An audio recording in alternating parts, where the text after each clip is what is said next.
जी हम। सबसे पहले तो मैं एक डॉक्टर होने के नाते आगरा में आपका हार्दिक स्वागत करती हूँ कि इतना ज्ञान है आपको कि आपने सभी धर्मों की किताबों का अध्ययन किया। मेरा नाम डॉक्टर R.K. वर्मा है। यहाँ पे मैं वर्मा नर्सिंग होम के नाम से अपना नर्सिंग होम चलाती हूँ। और ये हॉल जो है मेरे पतिदेव की देन है। जब वो मेयर थे आगरा के तो उस समय उन्होंने बनवाया था। आज जो जिसमें इतने लोग यहाँ सब बैठे हुए हैं। मेरा एक छोटा सा सवाल है और बहुत दिनों से घुमड़ता है अंदर कि आप सब लोग हर साल अपना एनुअल फंक्शन जो है मक्का मदीना मनाने जाते हैं, तो वहाँ हिंदू को, ईसाई को और धर्मों के लोगों को क्यों नहीं जाने की इजाज़त है? जैसे आप लोग जाते हैं, क्या हम लोग नहीं जा सकते वहाँ पे? वो हमारे लिए भी तो एक तीर्थ स्थल है। जब आप हिंदू मुसलमान में कोई फ़र्क नहीं समझते तो फिर वहाँ जाना हमारे लिए प्रोहिबिटेड नहीं होना चाहिए। डॉक्टर वर्मा साहिबा ने बहुत अच्छा सवाल पूछा और ये मेरी किताब में 10वां सवाल है जो गलतफहमी नंबर 10 है। मेरी किताब आप पढ़ेंगे गलतफहमी नंबर 10।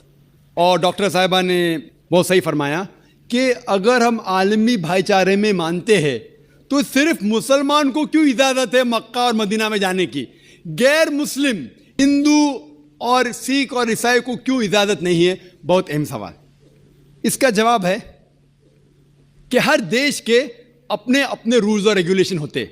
मिसाल के तौर पे मैं हिंदुस्तानी हूं, लेकिन मुझे कुछ हिंदुस्तान के इलाके में जाने की इजाज़त नहीं है जिसे कहते हैं कैंटोनमेंट एरिया।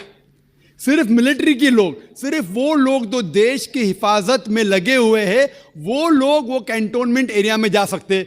मैं इन्हें झगड़ सकता हूं, मैं इस देश का नागरिक हूं, मुझे क्यों नहीं जाने देते? नहीं, ये गवर्नमेंट का रूल है। ये कैंटोनमेंट एरिया है, मतलब खाली वो लोग, वो शख्स जो मिलिट्री के लोग हैं, जो देश की हिफाजत में लगे हुए, सिर्फ उनको इजाज़त है। ये रूल है। इसी तरीके से मक्का और मदीना मेरे हिसाब से इस्लाम का कैंटोनमेंट एरिया है। वो लोग, सिर्फ वो इंसान जो इस्लाम के लिए जान देने को तैयार है, वो लोग को अलाउड है, बाकी लोग को नहीं। हम मानते हैं कि सब इंसान हमारे भाई है, भाईचारा के अंदर वो इंसानी भाई है, उसका हम एतराज़ नहीं करते, लेकिन सिर्फ वो भाई लोग अलाउड है जो इस्लाम के लिए जान देने को तैयार है। और एक इसका जवाब है कि जब भी आप कोई मुल्क में जाते हैं उसके लिए आपको वीज़ा लेने पड़ता है, वीज़ा। और सबसे डिफिकल्ट है अमेरिका का वीज़ा, खुसूसन 11 सितंबर के बाद। 50 सवाल पूछते। जब मैं सिंगापुर में पहली बार गया था, वहाँ इमिग्रेशन फॉर्म पे लिखा था कि डेथ टू ड्रग ट्रैफिकर्स, जो भी ड्रग से पकड़ा गया उसे सजाए मौत। अगर मुझे सिंगापुर में जाना है तो मुझे ये तस्लीम करना पड़ेगा कि अगर मेरे पास ड्रग्स है तो मुझे सजाए मौत होंगी। मैंने कैसे सजाए मौत, इतना खतरनाक सजा नहीं मानते तो सिंगापुर में आना ममनून। तो आप अगर सिंगापुर का वीज़ा लेते, आप पे तस्लीम करने पड़ेगा कि ड्रग वाले को सजाए मौत। इसी तरीके से मक्का और मदीना जाने का वीज़ा है।